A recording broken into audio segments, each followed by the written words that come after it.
From New York, this is Democracy Now! Get off the property. The police are coming. Why are you evicting someone in a pandemic?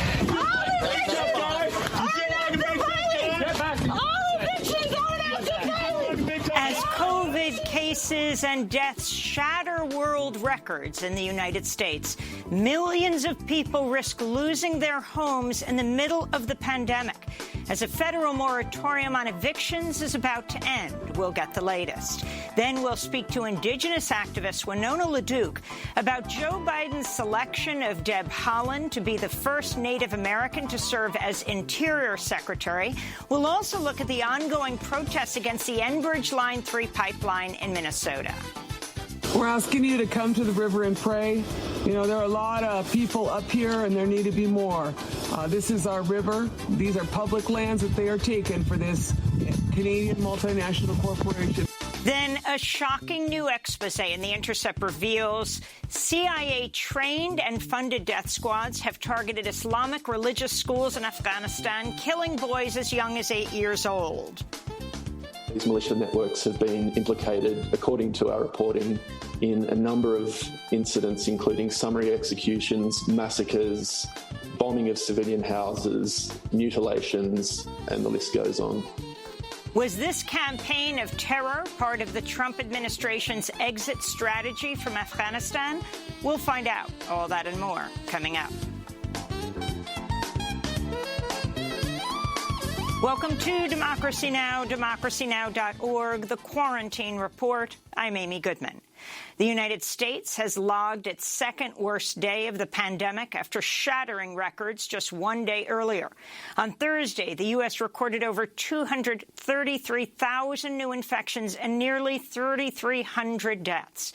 Intensive care units in Southern California and other parts of the state report they have run out of ICU beds. On average, 2 people are dying of COVID-19 each hour in Los Angeles. Meanwhile, lawyers representing patients at Southern California's largest psychiatric hospital are demanding the release or transfer of hundreds of people amidst a massive outbreak that sickened nearly 700 patients and killed 10. The lawyers describe the state-run Patton State Hospital as a tinderbox for COVID-19. On Thursday, a panel of vaccine experts recommended the FDA grant emergency use authorization to Moderna's COVID-19 vaccine for people 18 and older. Final FDA approval could come as early as today. This comes as governors around the U.S. report their states are receiving significantly fewer doses of Pfizer's COVID-19 vaccine than planned. A spokesperson for Pfizer has millions of doses, he says, in cold storage in its warehouse, but is awaiting instructions from the Trump administration on how to distribute them. As we go to broadcast, Vice President Mike Pence and Second Lady Karen Pence and Surgeon General Jerome Adams are being publicly vaccinated. The White House says President Trump won't be vaccinated until it's recommended by his medical team. Lawmakers continue to haggle over a $900 billion stimulus bill, with talks likely extending past tonight's midnight deadline to avoid a government shutdown. White House aides reportedly talked President Trump out of insisting on stimulus checks for as much as $2,000 as part of the relief package, saying it would, quote, blow up negotiations. The bill in its current form is expected to include one-time payments of just $600. This comes as new figures show another 885,000 people filed new claims for unemployment benefits last week, the highest weekly level in 3 months. Nearly 500,000 more people filed for pandemic unemployment assistance, a federal aid program for part-time and self-employed workers. New York Congressmember Alexandria Ocasio-Cortez is calling for new leadership in the Democratic Party, which she says will help ensure progressive gains like Medicare for all. She made the comments in a recent interview on podcast Intercepted.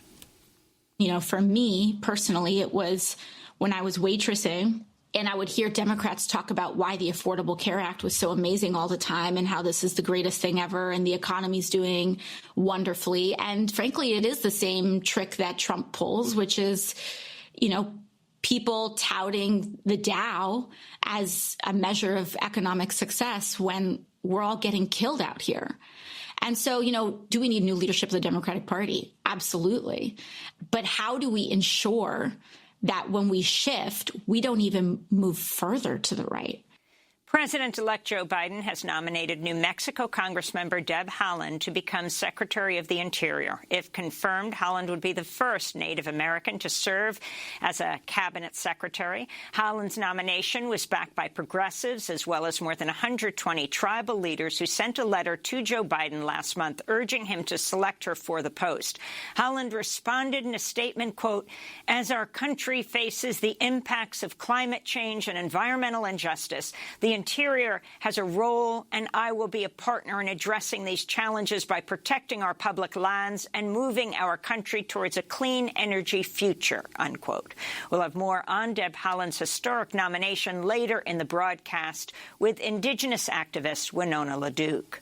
President-elect Joe Biden's nominating North Carolina's top environmental official, Michael Regan, to lead the Environmental Protection Agency. If confirmed, Regan would become the second black man to head the EPA. He previously worked at the agency under Presidents Bill Clinton and George W. Bush. Congressmember and incoming director of the White House Office of Public Engagement, Cedric Richmond, has tested positive for the coronavirus 2 days after he appeared at an event in Georgia with Joe Biden. Biden has reportedly tested negative for the virus Thursday. Richmond and Biden interacted outdoors for less than 15 total minutes, and both wore masks throughout the event. In immigration news, advocates say 28 children and their families are scheduled to be deported this morning, including a 4-year-old girl with a broken arm in need of surgery. The families are from Central and South America and Haiti. Their attorneys argue the families were never given a fair chance to seek asylum in the U.S. and that the parents had refused to be separated from their children as they fought their cases. In Nigeria, local officials say 344 schoolboys who were abducted last Friday from their school in northwestern Katsina State have been freed. Details about the mass kidnapping are still unclear. Boko Haram initially claimed responsibility, but a state official now says they were not involved. On Capitol Hill, members of the billionaire Sackler family refused to apologize Thursday as House lawmakers grilled them over their role in fueling the devastating opioid epidemic. The Sacklers own Purdue Pharma, the maker of OxyContin. The company pleaded guilty last month to 3 criminal charges, including bribing doctors to write more prescriptions for the highly addictive drug. Sackler family members have not been criminally charged. This is Massachusetts Congressmember Ayanna Pressley addressing David Sackler. We do not need another failed war on drugs. What we need is a reckoning and accountability for drug companies who put profits over people and rob us of lives and freedom of our loved ones. You have created a nationwide epidemic. 450,000 people have died. Let me be clear. People struggling with addiction are not criminals. Your family and Purdue Pharma, you are the criminals. You are the ones who disregard your duties to society, and you should be ashamed of yourselves. Thursday's hearing came as the Centers for Disease Control and Prevention reported the U.S. had more than 81,000 overdose deaths over the past year, the highest number ever recorded, and nearly 20,000 more than last year. Death row prisoner Dustin John Higgs has contracted COVID-19 ahead of his scheduled execution on January 15th. Higgs is among over 300 prisoners in the federal prison at Terre Haute, Indiana, who've tested positive for COVID-19, including prisoners on death row. A guard working on the unit also tested positive. Higgs' attorney said the outbreak is likely due to the rushed executions carried out by the Trump administration during the pandemic. So far this year, 10 people have been put to death by the federal government, the most since 1896. Dozens of attorneys general from across 35 states have launched an antitrust lawsuit against Google, accusing the tech giant of anti-competitive actions that protect the company's general search monopolies, depriving consumers of choices. The lawsuit filed Thursday is one of 3 antitrust cases against Google. In related news, Google employees are demanding senior leadership reinstate prominent black researcher Timnit Gebru, who alleged she was fired earlier this month after arguing tech companies should do more to ensure gender-biased and racist language are not exacerbated by artificial intelligence systems. And in labor news, the New York City Council passed legislation that protects fast food workers from being fired without a valid reason. Council member Adrienne Adams authored the bill.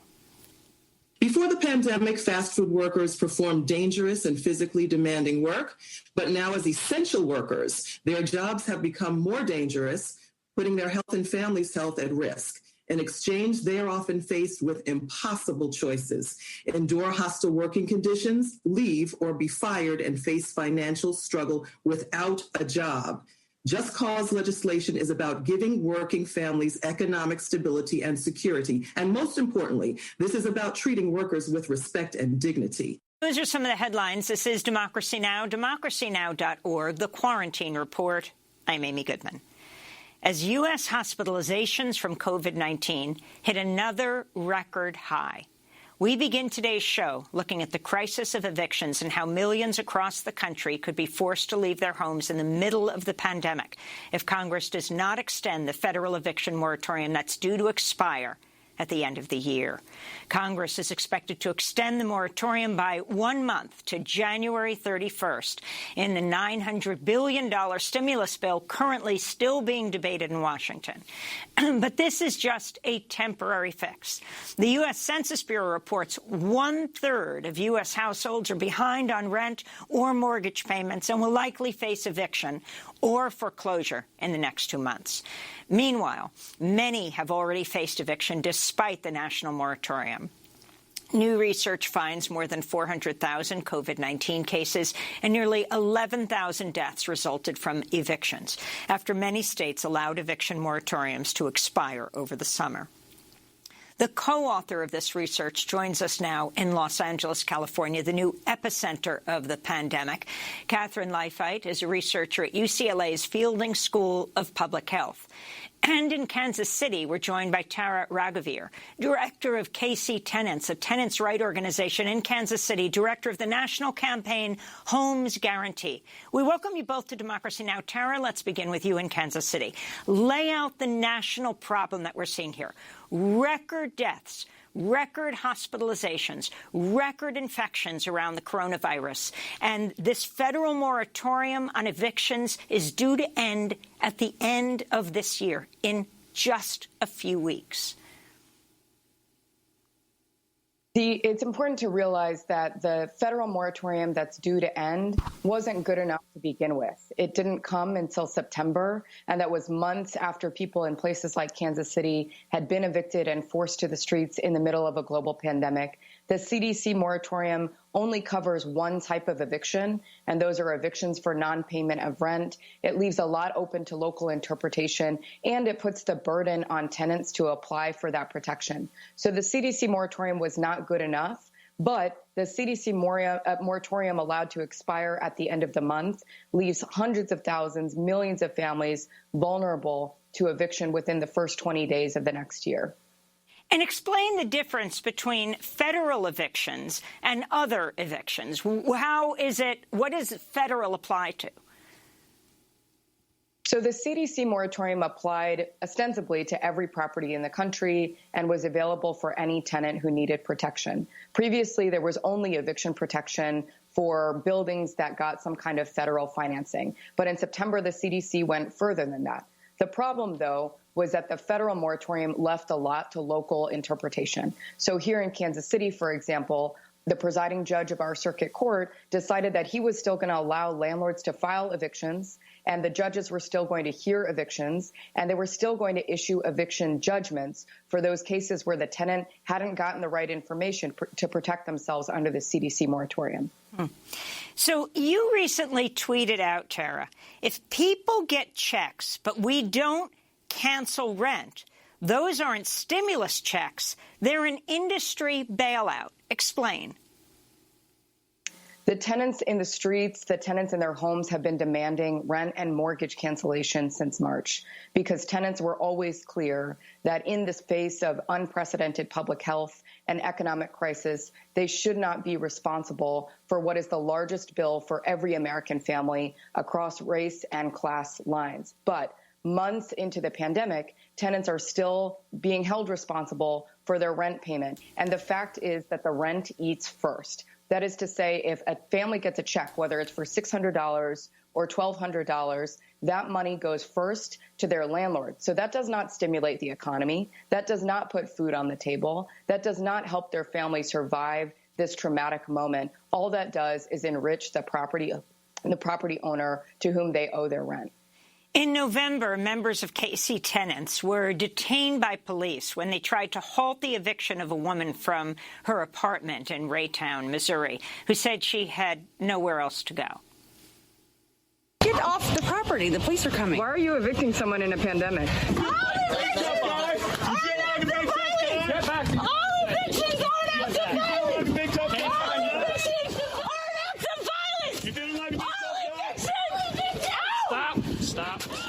Last week, hundreds of protesters marched here in New York and Brooklyn to the housing court, demanding an end to evictions and to cancel rent.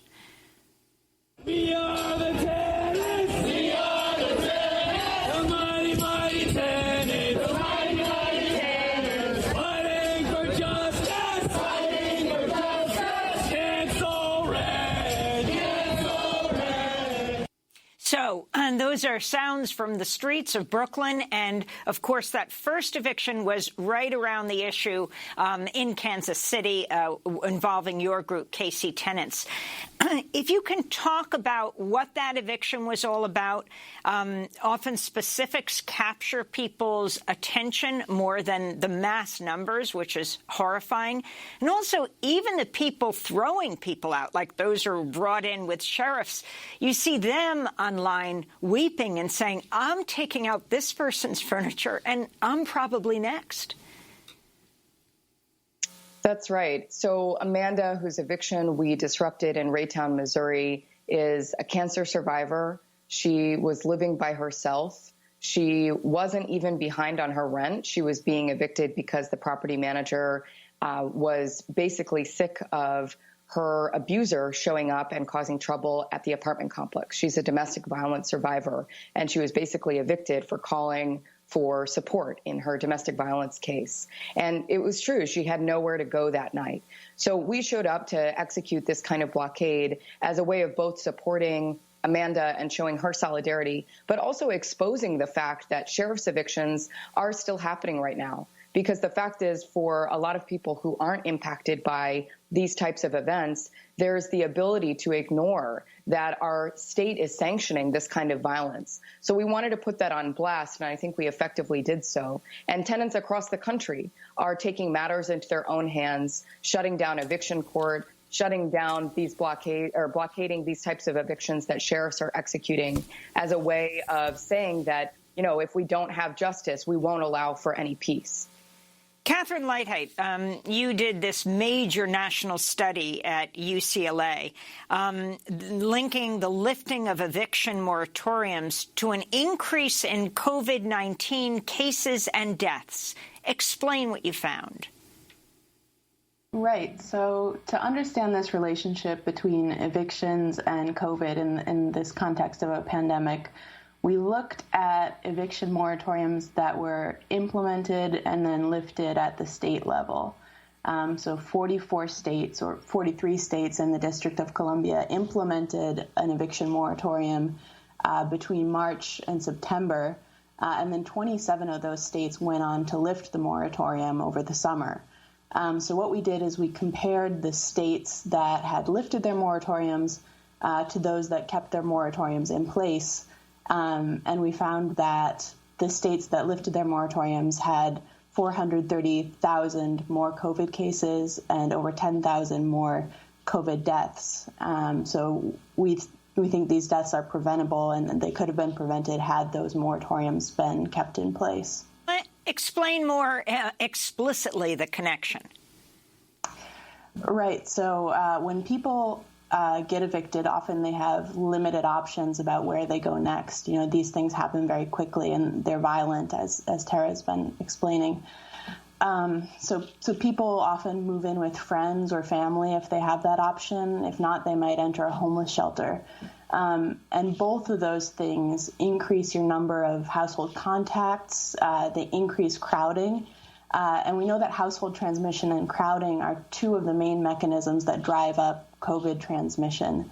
And it's important to note that this doesn't only increase COVID risk for folks who get evicted, but for the entire community. The study wasn't peer-reviewed, but you decided to get it out even in advance of that. Why? Right. So we thought that this was such urgently needed evidence for advocates and policymakers. The study's awaiting peer review, but we wanted to make sure that policymakers had these numbers in hand as they're making decisions about rent relief and whether or not to extend state and national eviction moratoriums.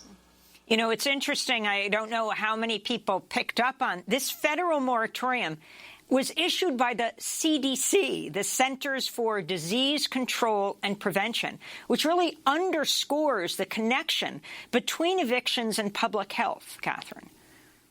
Yes, that's right. So I did my dissertation looking at links between eviction moratoriums and chronic health outcomes. So things like birth outcomes when pregnant moms experience eviction, or food insecurity, cognitive development, lead poisoning for children.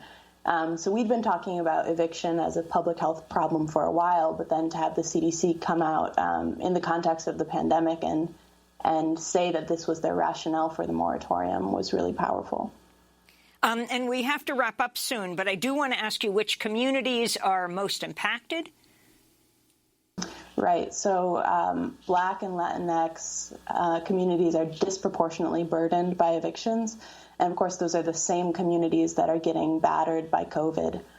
So we really worry that these evictions could potentially broaden disparities that are already wide in COVID cases and deaths. And your response to Joe Biden choosing Congressmember Fudge to head the HUD, Housing and Urban Development, what you think needs to be the new policy around housing and particularly how it affects children? Right. So, of course, affordable housing isn't a new problem, and we already had a housing affordability crisis before this pandemic. So we need to do everything we can to make sure that folks have safe, affordable housing so that people are not just one crisis or economic shock away from losing their homes.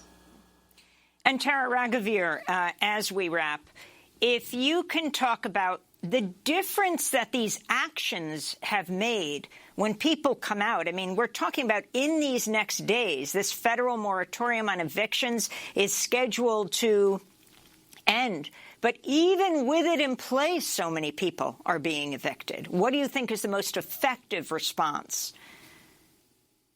For us, the most effective response here in Kansas City and in the tenant movement across the country has been to take radical direct action to shut down every instance of evictions. So we've been disrupting the remote eviction hearings in court, and we've been showing up for blockades. We've been training others to do the same. And as far as we're concerned, especially in a state like Missouri, where our governor, where our judges are not listening to tenants, do not care about working people, the only thing we have to do is take action, take collective action, and shut down the rotten systems that are keeping our people in such pain. Tara Raghavir, Director of KC Tenants, Catherine Leifheit, researcher at UCLA's Fielding School of Public Health, and we will link to your report at democracynow.org. This is Democracy Now!, democracynow.org, the Quarantine Report. When we come back, an historic nomination, first Native American to head the Interior Department. We'll get response from Indigenous leader Winona LaDuke. Stay with us.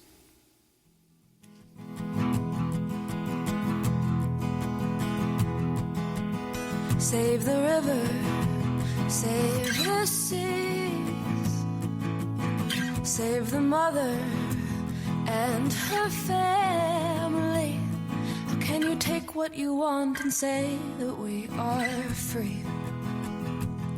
If you put oil in the water, we won't sit quietly. And they were singing, stand up for what's right.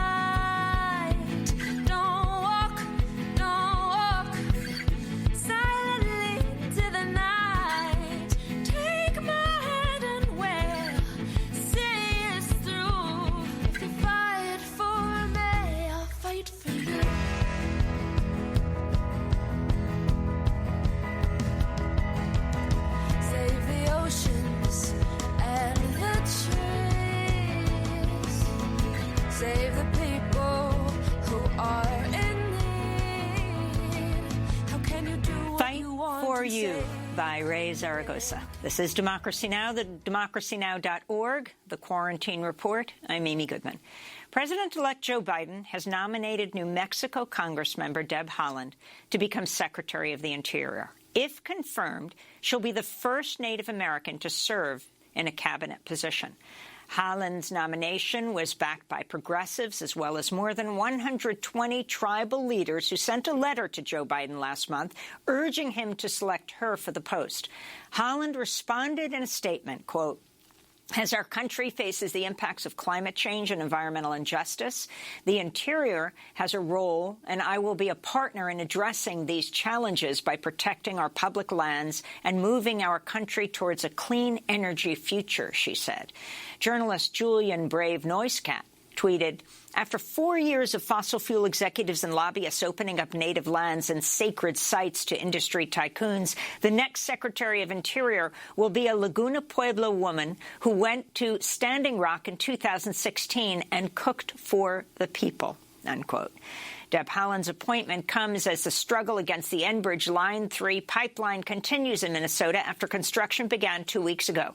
Indigenous and environmental activists have been holding daily protests against the project, which would carry tar sands oil from Alberta, Canada, to a terminal in Superior, Wisconsin, cutting through Indigenous territory and running under more than 200 streams. On Monday, 22 water protectors were arrested in the freezing cold at a Line 3 construction site. Well, for more on Deb Haaland's historic nomination and the ongoing resistance at Line 3, we're joined in Sandy Lake, Minnesota by Winona LaDuke, Executive Director of Honor the Earth and Rural Development economist. She is the author of the upcoming book, To Be a Water Protector. Winona lives and works on the White Earth Reservation in northern Minnesota. Winona, welcome back to Democracy Now!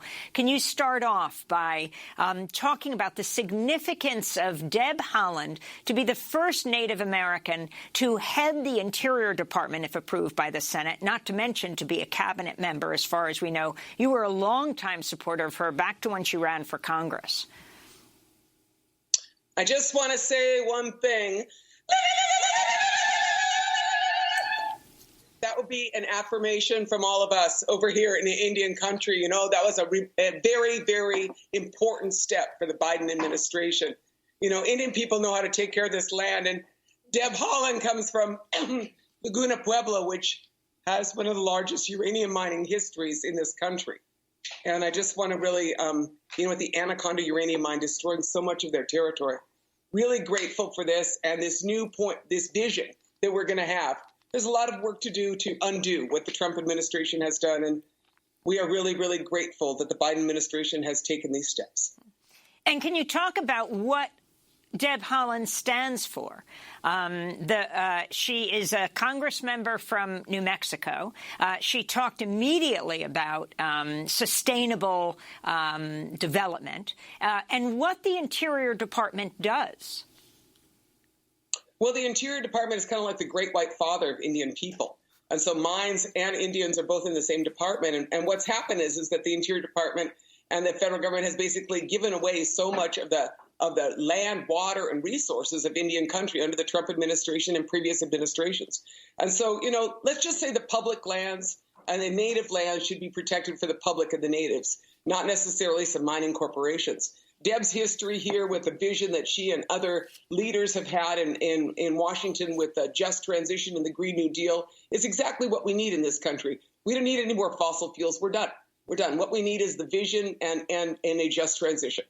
And who has run the Interior Department before? I mean, what have been the policies before? And what are the pressures she'll be under? Many have talked about Joe Biden's cabinet being largely still from corporate establishment America. And certainly Deb Haaland comes from a very different place. Yeah, I mean, I'm sure that Deb can stand up to the challenges and she'll have a lot of support. I mean, I think that we should be done with appointing corporate heads to run parts of our government. They have enough influence already. And so in this moment in time, you have vast territories of lands that she is going to be able to look at and, really provide some redress from what the Trump administration has done and basically deconstructing any environmental regulations we had and any protection of public lands that we had, so significant prior to this, all white males, in this position. And so we're really grateful that the new administration has seen the merits of the championship of the environment and of Native people, of someone like Deb Haaland. And the significance of her going to Standing Rock, which brings us to Enbridge 3 and what this is all about, these very similar struggles. And if you can make the connections, back in 2016, I was with you at Standing Rock covering what you were doing. You pitched your tent there. And Deb Haaland was there also. Yes, she was. A lot of people came to Standing Rock and were politicized because it's this moment in time that we realize that the rights of corporations have superseded the rights of people. And the question is, let us protect our water. The Standing Rock DAPL battle came after our successful defeat of Enbridge in the line, in the Sandpiper, a fracked oil pipeline that Enbridge wanted to put through our territory.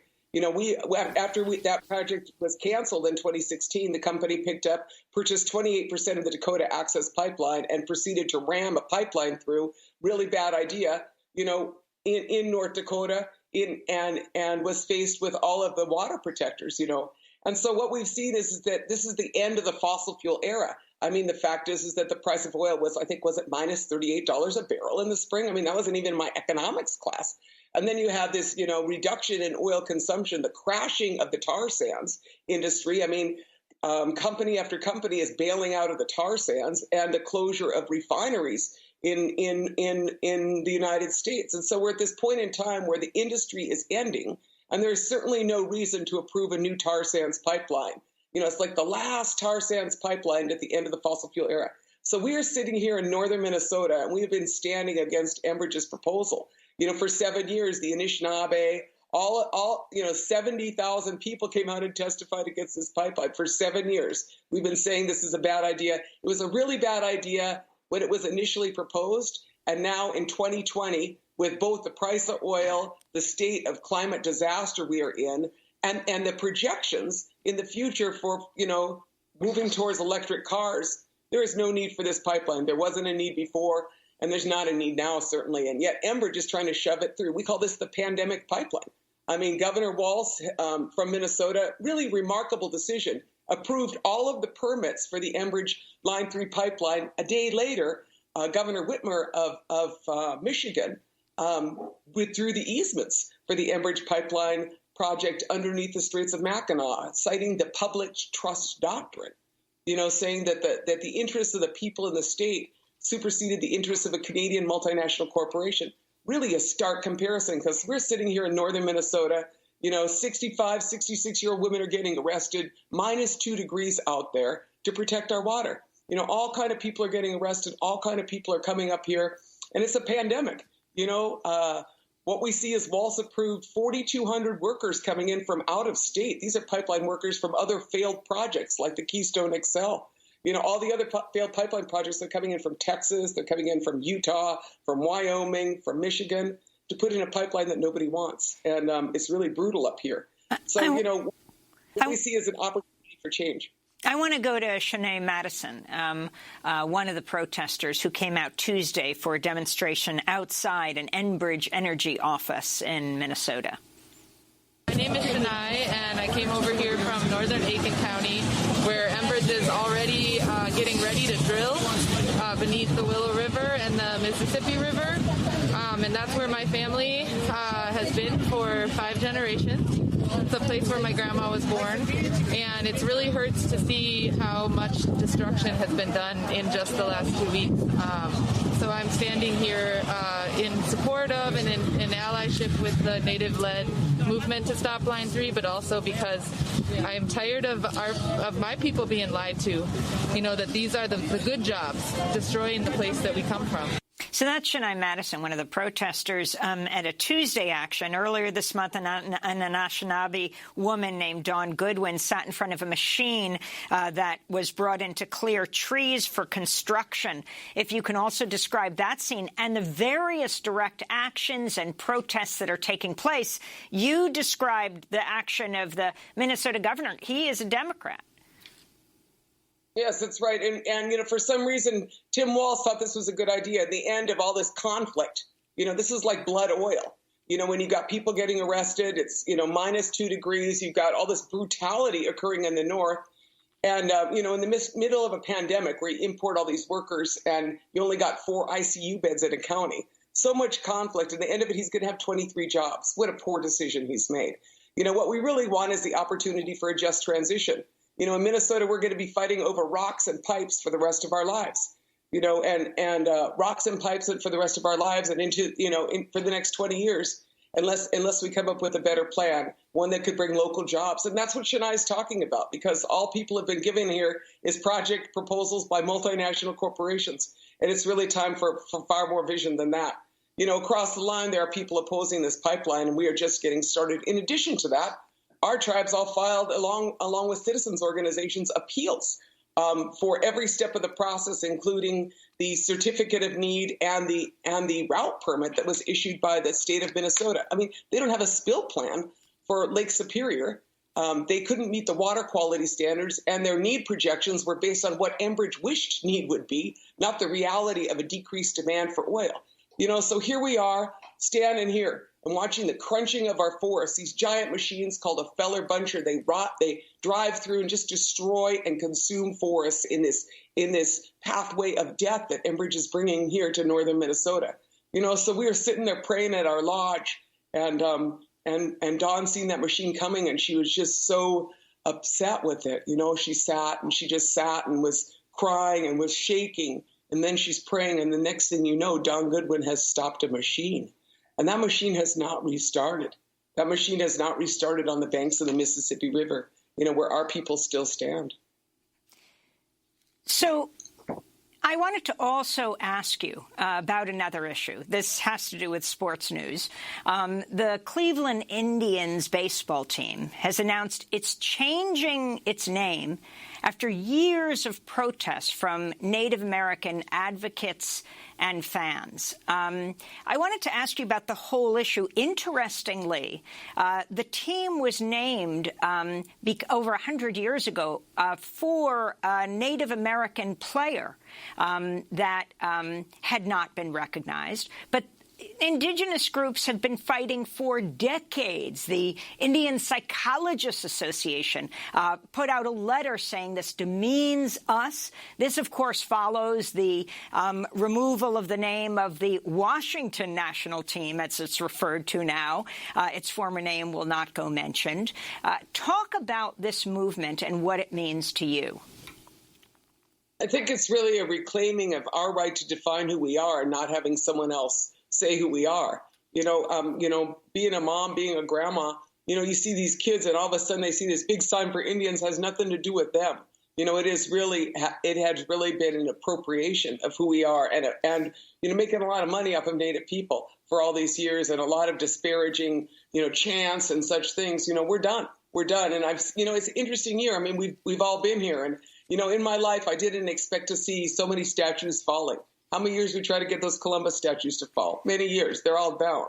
And then here the names are going too. So the social movement of justice, and people's right to say who they are is surging. And I'm really just grateful to this transition in names and being able to move forward. I got some questions about sports teams in general, but let's just leave us out of it. And let's affirm Native people for who we are. And how about a little bit more respect in general, like, how about our water? How about our land? How about our language? How about our sacred sites? That'd be good. You don't need to chant about me. You just need to let's just talk about what justice looks like. Winona, you were a Green Party candidate for vice president, along with Ralph Nader when he was running for president. As you look at the incoming administration shaping up and the battle going on in Congress right now, you have Alexandria Ocasio-Cortez calling for new Democratic leadership. What do you want to see? What have you been concerned about in this lame duck period, in this transition period? And what do you feel needs to happen, this on the 5th anniversary of the Paris Climate Agreement? Well, it's obvious that the Trump administration has been trying to shove through every bad idea, possible in their final days. And we've seen that, most of those are being challenged in court and the rest of them will be challenged as well, because what, Trump has done is just make a mess. a worse mess than ever. But what we really need is new leadership. I mean, the fact is that, what we've seen is a bunch of guys looking at the playbook that was written in the last century.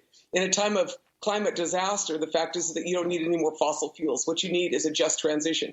We need to make things in this country that matter instead of import everything from someplace else. You need to rebuild kind of a manufacturing sector in this country so that we have real jobs for real people here that is based on justice and not based on, huge amounts of toxic contamination.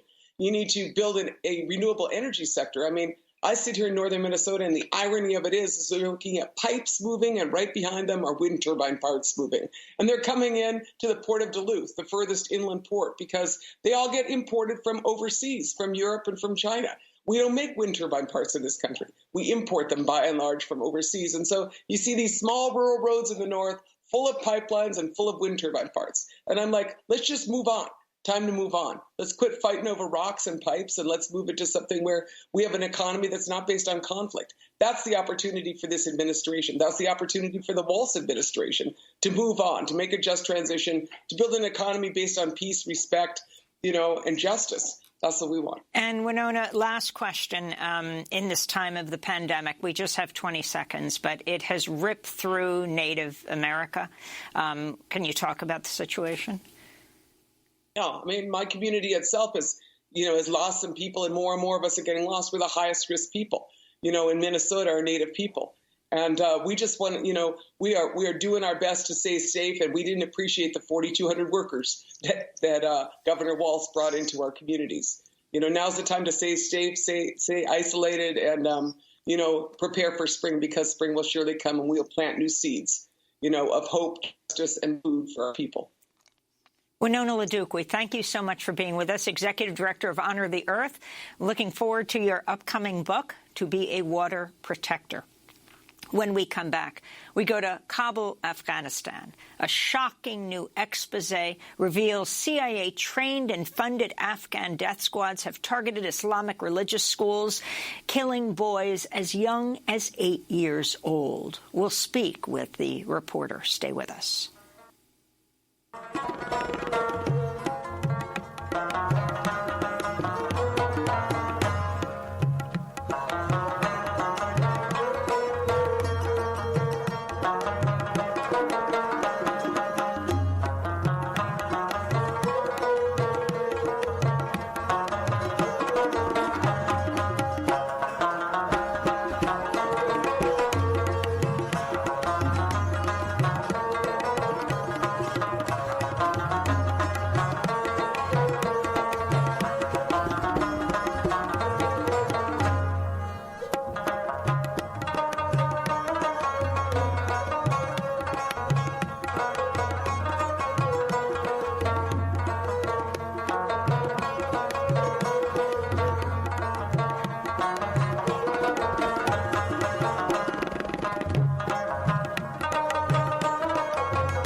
Sweet Child by the Afghan Music Project. This is Democracy Now!, the Quarantine Report, the War and Peace Report. I'm Amy Goodman. A shocking expose out today in The Intercept reveals CIA-backed death squads in Afghanistan have killed children as young as 8 years old in a series of night raids, many targeting madrasas, Islamic religious schools. In December 2018, one of the death squads attacked a madrasa in Wardak province, killing 12 boys, the youngest 9 years old. The killers are believed to be from a CIA-trained and funded paramilitary unit known as 01. The United States played key roles in many of the raids, from picking targets to ferrying Afghan forces to the sites to providing lethal air power during the raids. The Intercept reports this was part of a campaign of terror orchestrated by the Trump administration that included massacres, executions, mutilation, forced disappearances, attacks on medical facilities, and airstrikes targeting structures known to house civilians. The Intercept has documented 10 night raids that resulted in at least 51 civilian deaths in the months leading up to the peace talks with the Taliban. The campaign of terror appears to have been timed to force the Taliban to the negotiating table. The 01 death squad all but vanished earlier this year after the U.S. and Taliban signed the Doha Agreement. Earlier this week, General Mark Milley, chair of the Joint Chiefs of Staff, met with Taliban negotiators in Qatar for unannounced talks. We go now to Kabul, Afghanistan, to speak with the journalist Andrew Quilty, Australian reporter and photojournalist who's been based in Afghanistan for many years. His new piece is just out, titled The CIA's Afghan Death Squads. Andrew, welcome to Democracy Now! Tell us what you found and describe the boy, the young man, 12 years old, Bilal, and the horror he described. Thanks for having me, Amy. Yeah, you've given a great synopsis there of what me and The Intercept found in our reporting over several months this year and last.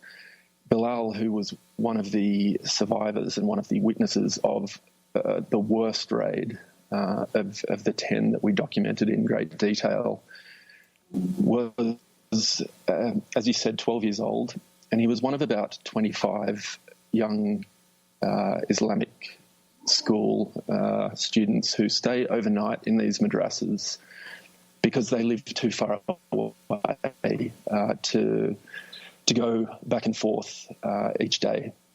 So on this night, in fact, it was 2 years to the day that this raid occurred, and he was there with, as I said, 25 other students. They had eaten a basic meal of beans and bread and gone to sleep when at about 10 or 10:30 at night they started hearing the buzz of drones overhead. And soon after that, a number of soldiers burst through the door. They detonated an explosive device to enter the building. And soon after that, a couple of soldiers burst into the room where he was staying with about another 10 boys, and they dragged the two oldest looking boys out of that room, took them into another room, along with 10 other older looking students. But as you already discussed, some of them were as young as 8 or 9 years old. And minutes after that, he and another boy who were in the madrasa described hearing multiple gunshots from what they described as several different weapons. And what they discovered early the next morning when people from the village came to their rescue after the raiders had left the site and left the village was that those 12 boys that had been taken out of the several dormitories had been massacred in a room. Bilal and 5 other witnesses from that night, including another boy who survived the massacre, and 4 other villagers who either saw or heard the events of the night, described hearing or seeing Americans or English speakers amongst those who committed the raid. So talk more about, and I mean, you've delved deeply into this massacre and others, the connection between the Afghan forces that are carrying this out, who they are, and their U.S. backers. It's a very shadowy organisation and very difficult to find out information. But from all the reporting I've done and others have done over the years, we understand that these militias, this network of militias, and there's about 6 or 7 of them throughout the country, were established in the very early days of the Afghan war by CIA officers, many of whom had been brought back into the fold after the invasion of Afghanistan in late 2001, who had previously been working in Afghanistan during the 1980s when the CIA was helping to fund the Mujahideen against the Soviet occupation at that time. So this network of militias was set up and appeared to be entirely under the control of the CIA, but made up of entirely of Afghan soldiers. They are better trained, better paid, better armed than their conventional force counterparts in Afghanistan.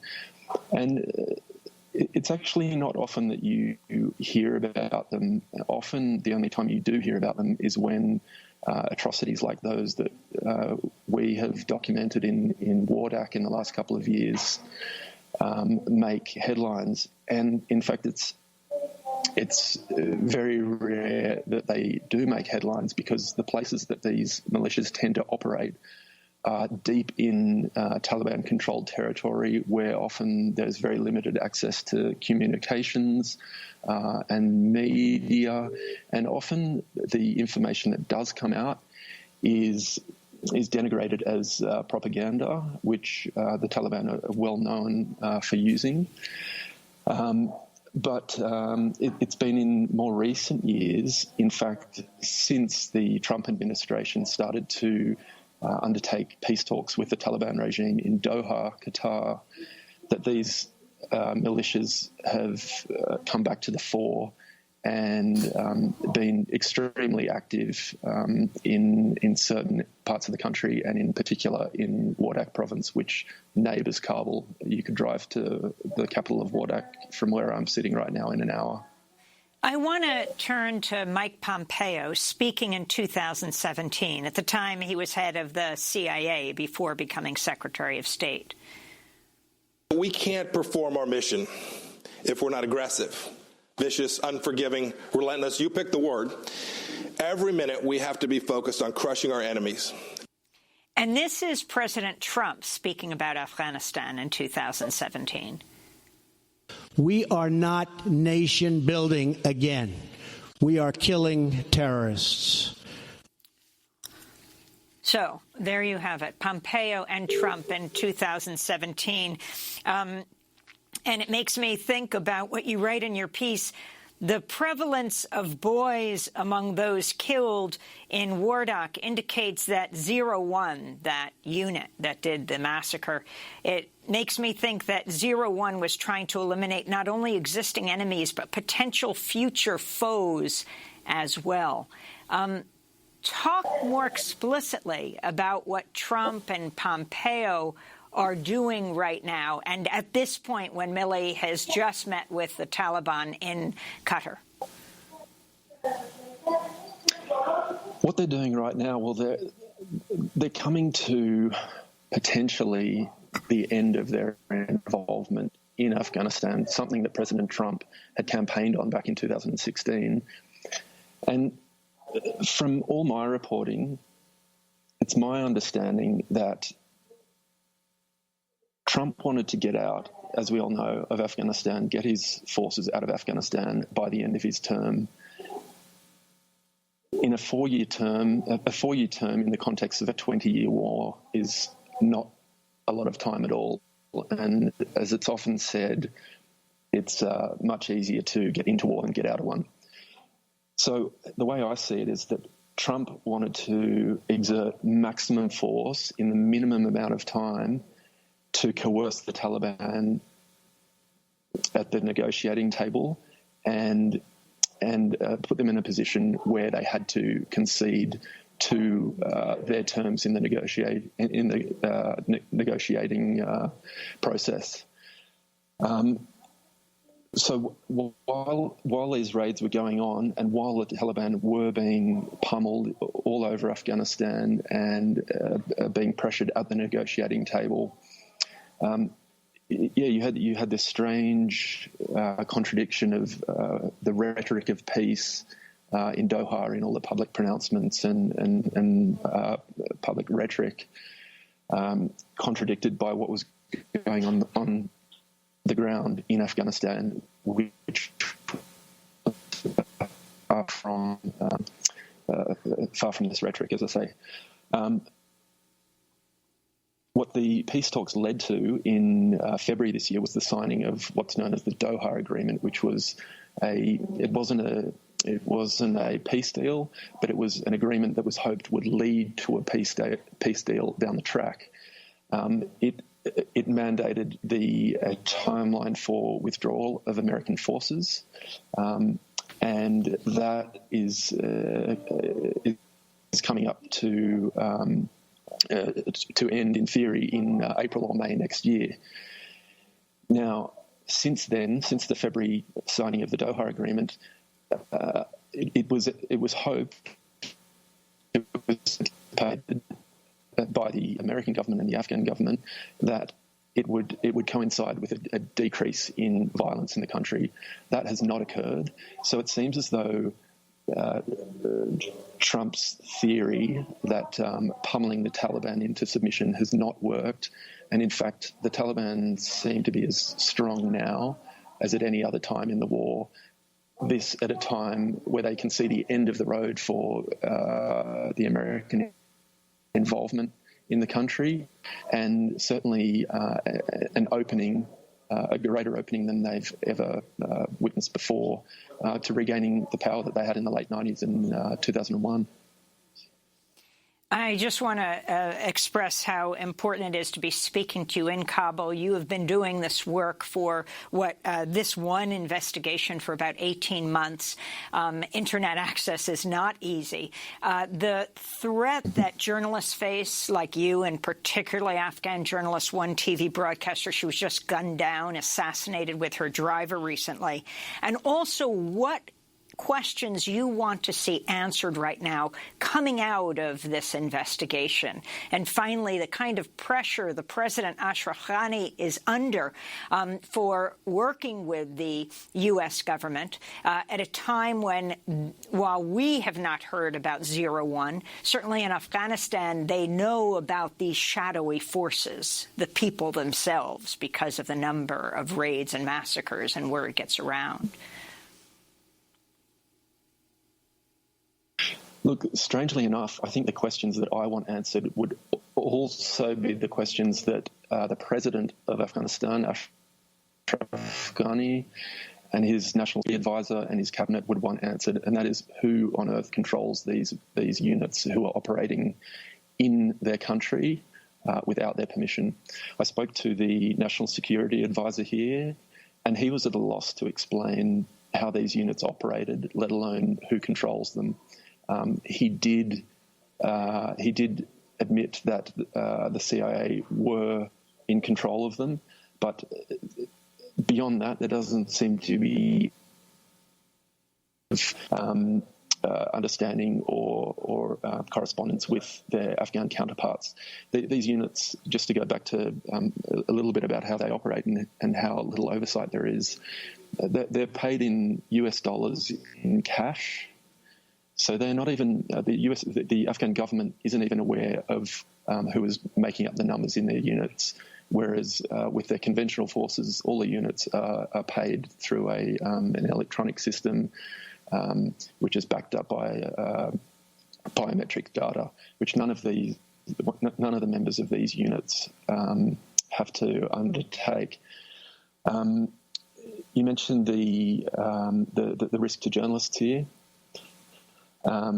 It's been something that has come about particularly in recent months.